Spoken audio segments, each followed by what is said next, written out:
D'autres personnes peuvent pécher. Dieu peut fermer les yeux. Mais toi, quand tu pêches, Dieu ne fermera pas les yeux. Pourquoi? Parce qu'à cause de l'amour qu'il a pour toi.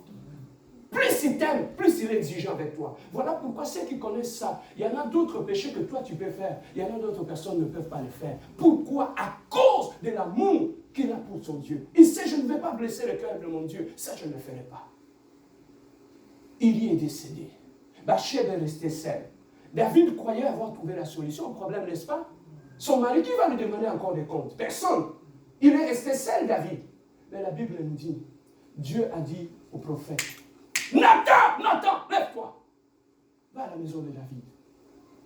Va parler à David, car Dieu, je vis le sang en ses mains. Je vis comment il l'a tué. Va dire à David. David était chez lui à la maison. Il entend la porte.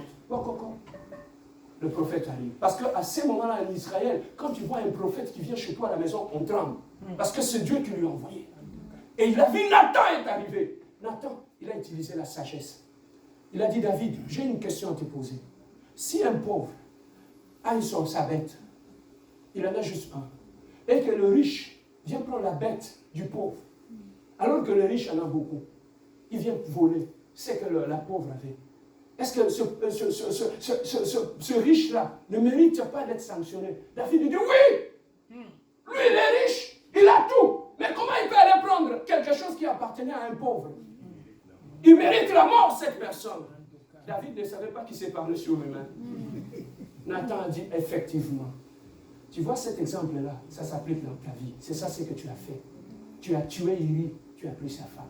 Mais moi, Dieu, je te dis une chose. Cet enfant qui est né de l'adultère, la punition que je te donne, cet enfant, tu ne le prendras pas dans tes bras. Il va mourir.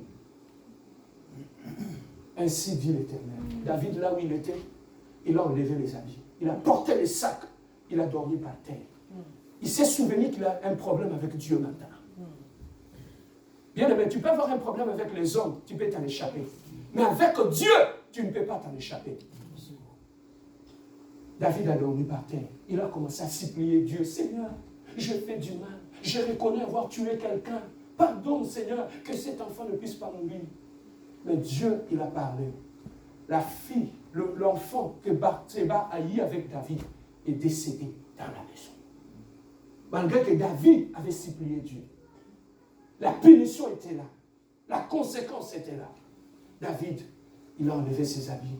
Il est levé. Mais bien aimé dans le Seigneur, voilà pourquoi Dieu nous parle aujourd'hui du problème de l'adultère. L'adultère dans la vie amène toujours beaucoup de conséquences. David est tombé dans l'adultère, un adorateur de Dieu, un roi qui avait tout. Mais tout simplement, à cause d'un péché, il était devenu meurtrier. Bien aimé, dans la vie, on ne sait jamais. Lorsqu'on reste plus dans le péché, tu peux devenir un meurtrier. C'est ça que j'ai compris maintenant. On se pose des fois des questions à l'église. Mais ce frère, il fait bien la modération. Mais comment se fait-il qu'il est allé engrosser une fille? Mais lorsqu'on on s'expose à des tentations. Yaya, écoutez-moi, je vais vous dire un secret que moi j'utilise. Si tu veux bien être fort sur cette terre des hommes, tu dois connaître tes faiblesses. Alors, tu dois connaître tes faiblesses. Lorsque tu connais tes faiblesses, tu sais où est-ce que je peux m'arrêter. Parce qu'au-delà de cette ligne, je vais tomber. Même un serviteur de Dieu, tu dois savoir tes faiblesses. On a ses corps, on a des faiblesses. Il faut savoir qu'à tel niveau, c'est une faiblesse. Je donne un exemple. Si tu as une faiblesse au niveau du sexe, tu sais que sexuellement, je ne suis pas fort. Je dois me discipliner, n'est-ce pas? Pour ne pas tomber toujours dans le péché. Et comment je peux me discipliner? Je ne peux pas me retrouver dans un endroit seul avec une femme. C'est ça la sagesse. Mais maintenant, qu'est-ce qui arrive? On fait semblant. On se croit qu'on est fort. Et on ne connaît pas nos faiblesses. Voilà pourquoi, comme tu ignores tes faiblesses, tu vas aller tomber dans le tout. Quand tu conduis là dans la rue, il y a des dos d'âne. Avant d'arriver à un dos d'âne, il y a des plaques de signalisation. Il te signale à quelques mètres qu'il y a un dos d'âne qui est là. Tu fais quoi? Tu réduis, tu ralentis, tu réduis ta vitesse pour ne pas cogner les dos d'âne. Mais maintenant, c'est ça ce qui te manque dans ta vie. Tu n'as pas de plaque de signalisation. Voilà pourquoi tu cognes les dos de l'âme, tu tombes dans le trou. Pourquoi? Parce que tu ne lis pas de plaque de signalisation dans ta vie. Voilà pourquoi tu fais des erreurs. Tu peux acheter une belle voiture, tu peux le détruire le même jour lorsque tu ne lis pas le plaque de signalisation. Dans la vie comme nous sommes là, nous avons des plaques de signalisation. Dans ton esprit, lorsque tu vas tomber dans l'adultère, les courbes, il y a le check engine qui va s'allumer, qui va commencer à flasher. Personne ne dit, non, pasteur, je ne sais pas. Je me suis retrouvé là, maintenant les habits étaient partis, et tout était parti. Ah, Dieu Angelo. Non, on le sait. Quand je quitte ma maison, on est conscient de ce que je suis en train de faire. Le signal s'allume. Même quand on trompe de naïveté, beaucoup de gens pensent qu'ils sont naïfs, mais ils ne sont pas naïfs. Ils se font naïfs, ils ne sont pas naïfs. Écoute, tu ramasses un gars, il t'amène au restaurant, il t'achète de beaux habits, il t'achète des parfums, il t'appelle chaque soir. La finalité, c'est quoi? Ma sœur, la finalité, c'est quoi? Azamo la maman, non? C'est ton cousin? Il commence à me demander des affaires bizarres. Oh! Mais quand tu prenais ce parfum-là, tu ne savais pas.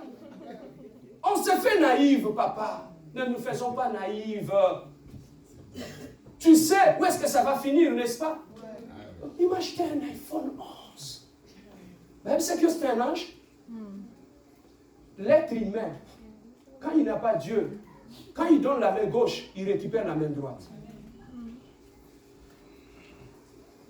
On est parti, pasteur, ce gars-là m'a forcé. On est allé à l'hôtel, il m'a forcé. Alors que moi, je ne voulais pas. Yaya, si tu ne voulais pas, tu n'allais pas aller là-bas. Tu passes par la réception, tu montes les escaliers, tu entres dans la chambre, tu enlèves tes habits et ensuite tu viens nous dire qu'il a...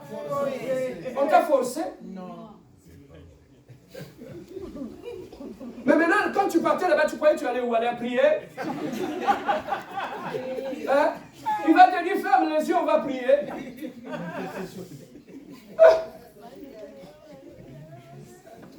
Voilà pourquoi j'aime la compassion. Ah ouais. On apprend, on rit, on se régale. Tu ne commettras point d'adultère.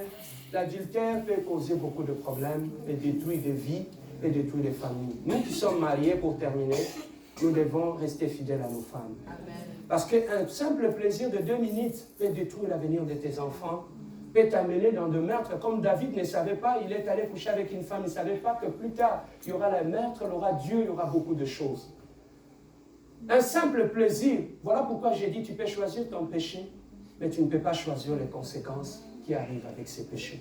Soyons prudents dans la vie. Est-ce que quelqu'un a été béni? Amen.